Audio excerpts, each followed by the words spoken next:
Bienvenue dans le podcast de Bbonds, la plateforme de crowdlending. Je m'appelle Joël Duisan et je suis le fondateur de Bbonds. Dans chaque épisode, nous allons vous présenter les personnes qui portent les projets en financement et nous lèverons le voile sur leur vision et leur parcours. Nous aborderons également les thématiques liées au financement d'entreprises et aux stratégies d'investissement pour dynamiser l'épargne citoyenne et la trésorerie des entreprises. Bonne écoute. Bonjour et bienvenue dans le podcast de Bbonds.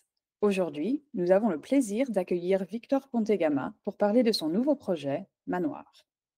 Victor est un acteur clé du secteur immobilier depuis plus de 30 ans. Agent immobilier agréé IPI et administrateur de plusieurs sociétés, il est spécialisé dans la promotion immobilière et la construction de nouveaux projets.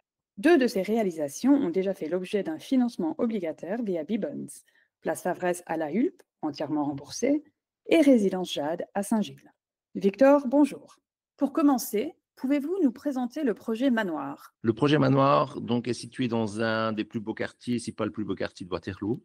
Il est situé sous l'angle de l'avenue du Manoir et de la chaussée de Bruxelles, derrière la ferme du Christ. Il s'étend sur un terrain de plus d'1 hectare. C'est un projet qui se veut d'abord écologique, vert, et surtout donner un niveau de confort très élevé aux gens qui vont y habiter. Donc, sur ce projet, on va faire 2 immeubles de 12 appartements chacun. Appartements qui sont très spacieux, de 2 et 3 chambres, qui vont de 153 à 200 mètres carrés, avec des très, très grandes terrasses. On part de 35 mètres carrés, en moyenne à 40, et on va jusqu'à 350 mètres carrés de terrasses pour les penthouses. On en a 4. On va travailler avec des finitions de très, très, très, très haut de gamme, et on va faire aussi une isolation thermique et phonique qui est au-delà des normes aujourd'hui. On va vraiment très, très loin. Donc, ce sont des appartements spacieux, très luxueux, dans un endroit qui est assez unique. Pouvez-vous nous parler des points forts du projet? Donc, les points forts du projet, c'est essentiellement la situation et la façon que le projet a été développé. Donc, d'abord, la situation, un des plus beaux quartiers de Waterloo.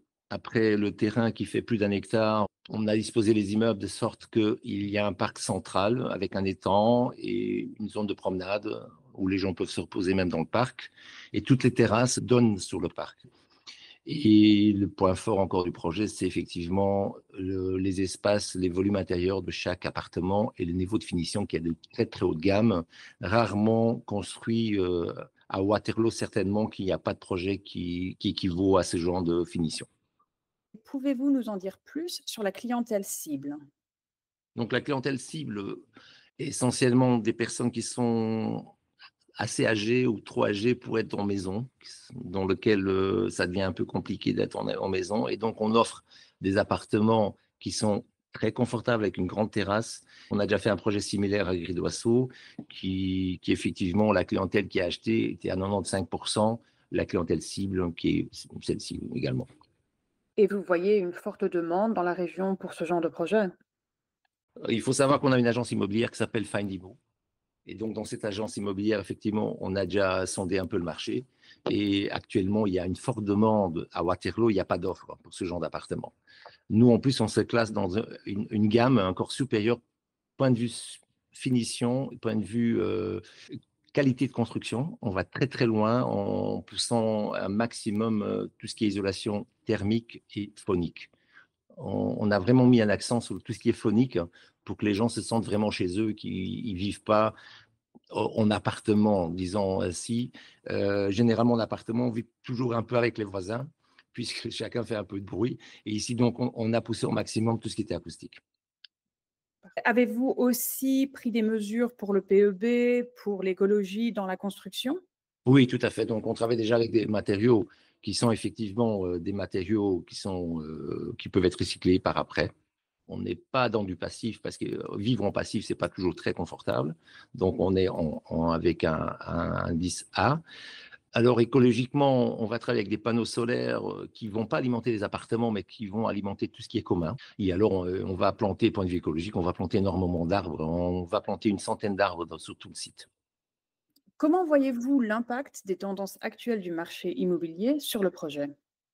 Le marché immobilier aujourd'hui n'est pas excellent pour l'appartement, la maison lambda. Maintenant, tout ce qui concerne ce genre d'appartement, aujourd'hui, ben, il n'y a pas de concurrence, il n'y a pas d'offre. Donc, on est dans un marché tout à fait parallèle au marché immobilier standard, puisqu'on fait du très haut de gamme. Donc, du très haut de gamme, actuellement, ben, il n'y a pas tellement la crise. Il y a une forte demande, il y a des gens qui ont vraiment les moyens. Aujourd'hui, c'est plutôt dans le marché moyen de gamme où c'est un peu stagnant. Ça ne marche pas plus que ça. Quoique notre projet de la place Favresse, qui est un moyen de gamme, bah, ça se vend très bien.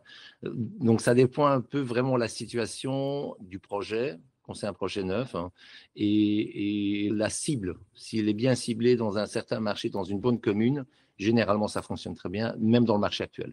Ici, bon, on est dans un marché tout à fait parallèle. Et je souligne juste que Place Favresse a été partiellement financée sur Bibons et remboursée. C'est financé sur Vivance, effectivement, partiellement, et qui a été entièrement remboursé, absolument. En parlant de remboursement, comment allez-vous rembourser les investisseurs pour le projet Manoir? Le projet Manoir, en fait, on va le faire en deux phases. Donc, il y a la première phase qui est le bâtiment B, qui se situe à l'arrière. Point de vue technique, il faut démarrer par le bâtiment B en construction. Et on fait dans ce bâtiment B, on va déjà faire le break-even avant la fin du bâtiment B. On va faire le break-even vis-à-vis banque et même terrain. On n'a jamais fait un projet où il y avait autant de garanties, puisqu'en fait, c'est un projet qui dégage une très belle marge pour nous. Et donc, on fait un break-even qui est très, très, très rapide, puisqu'en principe, un break-even se fait lorsque 70% ou 80% du projet sont vendus. Ici, le break-even se fait avant 50% du projet. Donc, on a vraiment toutes les garanties pour rembourser les investisseurs de Bubons. Pour conclure, avez-vous un message à adresser aux investisseurs? Écoutez, c'est la possibilité de participer à un projet exceptionnel et qui offre toutes les garanties et les sûretés point de vue investissement. C'est rare de participer à un projet aussi exceptionnel que celui-là. Ça ne court pas les rues, comme on dit. Donc, c'est assez unique. Merci beaucoup, Victor.